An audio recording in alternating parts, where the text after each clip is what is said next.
Merci de choisir Star 21 TV pour vous informer et bienvenue dans cette édition dont voici le sommaire. Malgré l'interdiction de la manifestation par les autorités guinéennes, l'opposition a maintenu son mot d'ordre de manifester pour la libération des détenus politiques. Vous suivrez les détails avec notre équipe de reportage.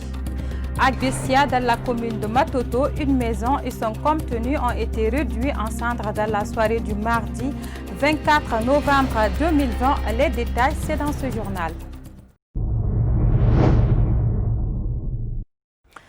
Une fois encore, bonsoir. Malgré l'interdiction de la manifestation par les autorités guinéennes, les opposants au régime d'Alpha Condé sont sortis par endroits pour exprimer leur colère contre ce qu'ils qualifient de détention arbitraire des leaders politiques. Suivez le constat avec Mohamed Traoré et Alassane Souma. L'appel à la manifestation lancé par le candidat de l'ANAD ce mercredi 25 novembre 2020 a été peu suivi dans les quartiers réputés favorables à l'opposition guinéenne. De Wanindara à la cité Anko 5, en passant par Koza jusqu'au rond-point de Bambeto, aucun accrochage n'a été signalé entre les manifestants et les agents de maintien d'ordre. Le constat que je fais sur le terrain, comme d'habitude, à l'heure là, on avait commencé, mais jusqu'à présent, les gens n'ont pas osé de sortir parce qu'il y a eu trop de morts et des arrestations arbitraires. Tout le monde a peur maintenant, quoi. Vous voyez, à cause de ça, beaucoup ont décidé de dire qu'ils ne vont pas sortir maintenant. Parce que quand tu sors, si on t'attrape, il n'y a pas d'appui ni rien. C'est ta famille qui est en tort. En plus, toi aussi, c'est foutu pour toi. Et si on tire sur toi dans ça, c'est terminé. Vous voyez, non? Dans ce cas, maintenant, tout le monde a décidé si on va sortir ou bien si les autres vont sortir. Il faut que ceux qui lancent l'appel pour dire qu'on va sortir, ils doivent être devant. Ils ne doivent pas rester à la maison dire que nous aussi de sortir. Contrairement à d'autres quartiers, les militants de l'opposition de Hamdallaye sont sortis manifester leur colère contre le troisième mandat d'Alpha Condé. Au regard des précédentes violences politiques, ce citoyen prodigue quelques conseils à l'opposition guinéenne. Bon, conseil comme John Natabekon, le conseil que je leur donne, c'est de prendre courage et de s'en remettre à la volonté divine. Le pouvoir change à tour de rôle. Comme le pouvoir est avec Alpha Condé, ils n'ont qu'à rester au calme, parce qu'il est plus puissant qu'eux.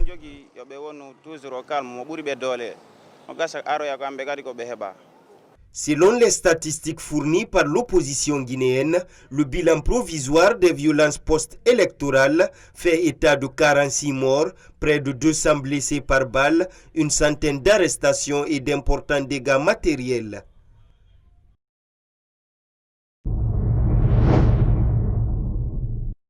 L'appel à la manifestation lancé par l'UFDG et l'ANAD a paralysé les activités économiques dans certains marchés de la capitale.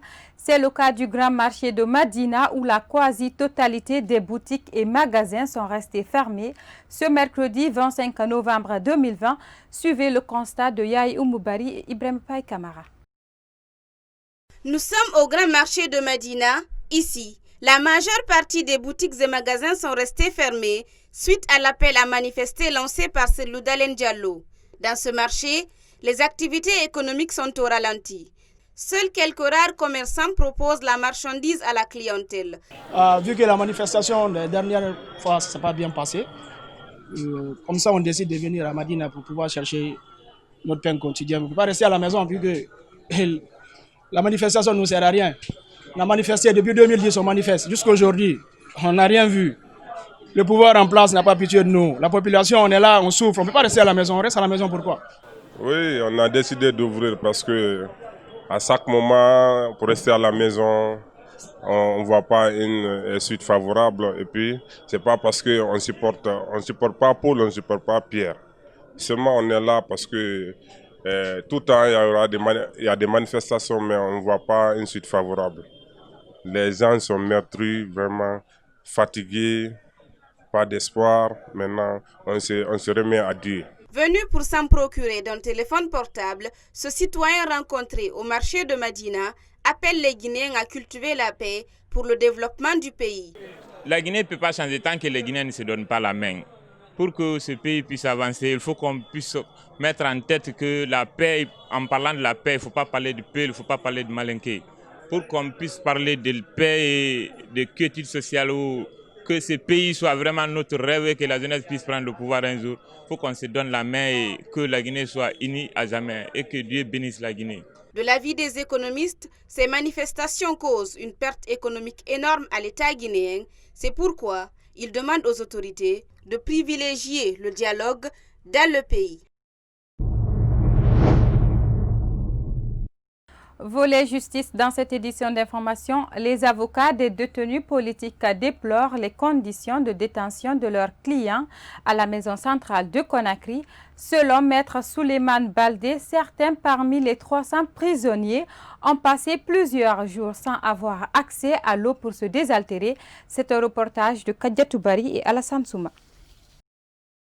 Arrêtés depuis plus d'une semaine, les opposants au régime d'Alpha Condé se plaignent de leurs conditions de détention à la maison centrale de Conakry. Un cri de cœur qui ne laisse pas indifférents les avocats de la défense. C'est le cas de Maître Souleymane Baldé qui estime que ses clients sont traités dans les conditions inhumaines. Tout être humain a le droit d'être traité dignement et au respect de son intégrité physique et mentale. Les prisonniers sont dans une situation particulière dans la mesure où ils ne jugent pas de leur liberté. Donc c'est une des raisons de plus qui fait que nous devons faire beaucoup plus attention pour pouvoir les accorder le minimum de conditions de vie possibles. Et comme vous le savez, il y a le principe de la présomption d'innocence. Il y a deux catégories de prisonniers. Il y a ceux qui sont en détention préventive, maintenant il y a ceux qui ont été condamnés. Et ceux qui n'ont pas été condamnés, ils sont présumés innocents jusqu'à ce que leur culpabilité soit établie par un tribunal indépendant et impartial. Et ceux qui sont condamnés, ce n'est pas puisqu'ils ont été condamnés qu'ils perdent tous leurs droits et qu'ils perdent leur dignité. Les conditions de détention au niveau de la maison centrale sont très pénibles, plus particulièrement en ce moment, puisqu'il y a beaucoup plus de détenus par rapport à d'habitude. Poursuivis pour fabrication, acquisition, stockage, détention, usage d'armes légères, de guerre et de détention de munitions, Ousmane Gawal et Si font face à une procédure judiciaire dans laquelle l'État guinéen ne compte pas baisser la garde. Entendant le jugement, Maître Souleymane Baldé demande au ministère de la Justice de veiller à l'amélioration des conditions de détention de ses clients. Il faut vraiment qu'il y ait une attention particulière au niveau des autorités pénitentiaires et surtout au niveau du ministère de la Justice pour veiller à ce que les détenus puissent avoir des conditions minimales de détention. Nous savons qu'il y a toujours un problème par rapport aux maisons de détention en Guinée, mais on peut quand même fournir un effort. En ce qui concerne par exemple l'eau, pendant une semaine, ils auraient pu prendre les dispositions nécessaires pour que les détenus puissent avoir accès à l'eau, qu'ils puissent se laver au moins une fois par jour. Selon les avocats de l'opposition guinéenne, plus de 300 partisans sont détenus à la maison centrale de Conakry. Une situation qui inquiète certains observateurs de la vie sociopolitique guinéenne.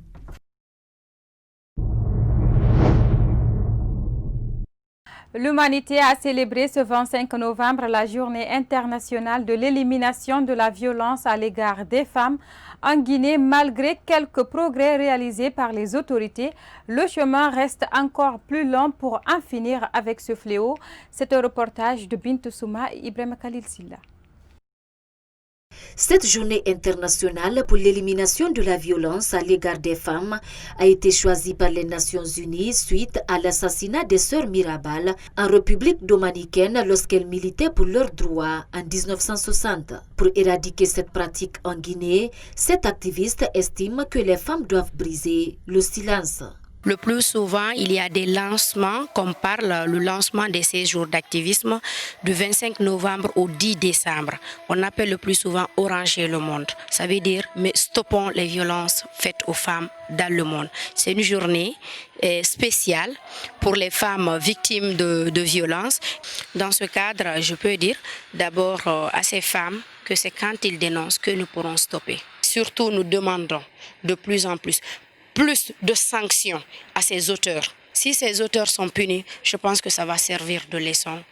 Depuis sa création en février 2020, cette brigade spécialisée dans ce domaine a enregistré 105 cas de violence basés sur le genre, y compris le viol. Malgré tout, il rencontre des difficultés avec les victimes qui désistent pour des raisons familiales. Avec les violences basées sur le genre, le grand problème qu'on a aujourd'hui, les femmes, elles commencent à pas porter plainte, mais au fur et à mesure qu'on avance dans la procédure, il y a d'autres qui finissent par lâcher en cours de route. Donc c'est un dossier qui continue pas pour le tribunal. Les raisons, elles sont simples. Au-delà des pesanteurs socio-culturelles qui font que certaines femmes fléchissent en cours de route, il y a ce facteur aujourd'hui qui empêche les femmes d'évoluer dans la procédure. Voilà pourquoi nous on les appelle les victimes silencieuses. Ces femmes-là qui refusent de porter plainte pour des raisons X ou Y. Les femmes aujourd'hui préfèrent garder le foyer, préfèrent garder leur foyer pour ne pas porter plainte. Parce que les gens pensent que les violences, elles ne sont que physiques. Elles ne sont pas que physiques. Les violences sont économiques, les violences sont psychologiques, les violences sont physiques et sont sexuelles. Le viol, la violence verbale ou physique sont entre autres les difficultés auxquelles certaines femmes font face au quotidien. Pour inverser cette tendance, Bernard Tengiano propose quelques pistes de solutions. Je profite de votre micro pour leur dire ceci. N'acceptez pas de perdre votre vie en gardant votre foyer. Acceptez de perdre le foyer pour garder votre vie. Parce que lorsqu'une femme vit dans un foyer où il y a des violences, les violences, tout peut arriver. Le pire même peut arriver. Et les violences, ça commence par les menaces, ça commence par des injures, l'humiliation, jusqu'à ce que ça arrive au cou. Et vers la fin, ça peut se terminer par le fatal, qu'on ne souhaite pas vraiment aux femmes. Aujourd'hui, il faut voir la longueur de journée toutes ces femmes-là qui sont victimes. Il faut que ces victimes silencieuses-là acceptent de dénoncer et de venir, de taper à la bonne porte. Selon le dernier rapport de l'OPROGEM sur les violences conjugales, la Guinée a enregistré 199 cas de coups et blessures volontaires, dont 167 déférés devant les tribunaux. Je vous le disais dans le sommaire, à Gbessia, une maison et son contenu ont été réduits en cendres dans la soirée du mardi 24 novembre 2020. Il n'y a pas eu de perte en vies humaines, mais des dégâts matériels considérables. Jeannette Akou, Ibrahim Khalil-Silla. Selon nos informations, c'est aux environs de 18 h que ce bâtiment a pris feu dans le quartier de Gbessia Kondebougni, alors que le propriétaire de la concession suivait la télévision avec ses enfants. Malgré l'assistance des voisins, Souleymane Bari a presque tout perdu. Au fait, hier, à bande de 18h50-55, presque 19h, j'étais assis dans le salon. Je regardais la télé. En même temps, il y avait ma grand-mère et ma tante qui priaient, qui faisaient leur prière de 19h. Du coup, j'ai entendu quelque chose qui éclatait, c'est-à-dire un bruit. Je pensais que c'était quelqu'un qui avait escaladé le mur, qui marchait sur le toit. Donc, je me suis dit, mais qui est en train de marcher sur le toit à cette heure-ci? Je me suis levé, maintenant, sortir pour vérifier effectivement qui était sur le toit. C'est là, en sortant du couloir, il y avait déjà la flamme qui avait pris les rideaux et il n'y avait pas d'accès. Et j'ai crié en disant à ma tante, sortez, la maison a pris feu. Donc c'est ainsi que ma tante, moi, la grand-mère, on a pu ouvrir la seconde porte et puis on est sorti. Moi, j'ai crié alerte. Et du coup, il y a eu une forte mobilisation des jeunes qui sont venus vraiment très nombreux nous secourir. Franchement, ça a été une bénédiction de Dieu. Sinon, c'est pas ce qu'on aurait dit aujourd'hui. Souleymane Bari vient de voir le fruit de plusieurs années réduit en cendres. Face à l'ampleur des dégâts, il se remet à la sagesse divine. C'est dû à l'électricité, au courant. C'est ça. On remercie Dieu parce que tout ce que Dieu fait est bon. On ne sait pas pourquoi il a fait ceci. Et on le remercie infiniment parce que si cet incendie s'était déclaré tard la nuit, c'est pas ce qu'on serait en train de dire maintenant. Ces derniers temps, Les courts-circuits sont légion dans la capitale guinéenne. C'est pourquoi les citoyens interpellent les DG à faire preuve de professionnalisme dans l'installation et la distribution du courant électrique.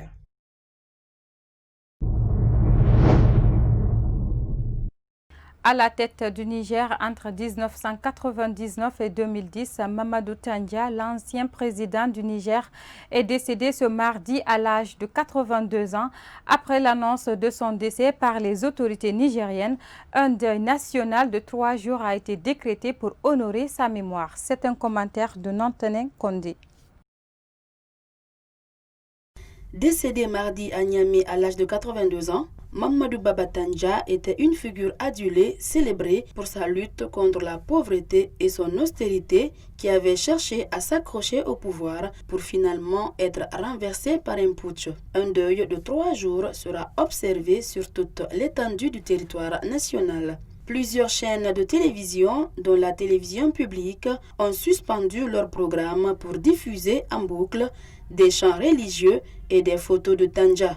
Avec le temps, la rue semble avoir oublié les derniers mois de son régime pour ne retenir que l'image de Baba Tandja, le père de la nation. Plusieurs fois préfet et ministre de l'Intérieur, Mamadou Tandja acquiert la réputation d'un homme austère. Il avait aussi mené la répression en mai 1990 d'une manifestation de Touareg qui avait fait 63 morts, déclenchant une première rébellion dans le nord de 1991 à 1995. Colonel de l'armée, il avait participé en avril 1974 au renversement du premier président du Niger indépendant, Jori Hamani, par le général Seyni Kounché, mort au pouvoir en 1987. Son nom était ainsi associé à ce régime, dont beaucoup de Nigériens ont la nostalgie. Pendant ses 10 ans au pouvoir, Tandja a surtout séduit par son combat contre la pauvreté. L'ex-président a ainsi traîné sa route longiligne et silhouette aux côtés des pays victimes de crises alimentaires sévères. Renforcer le pouvoir d'achat des pays, leur permettre de mieux se nourrir, d'éduquer et soigner les enfants ont été les principales raisons de sa venue dans la politique.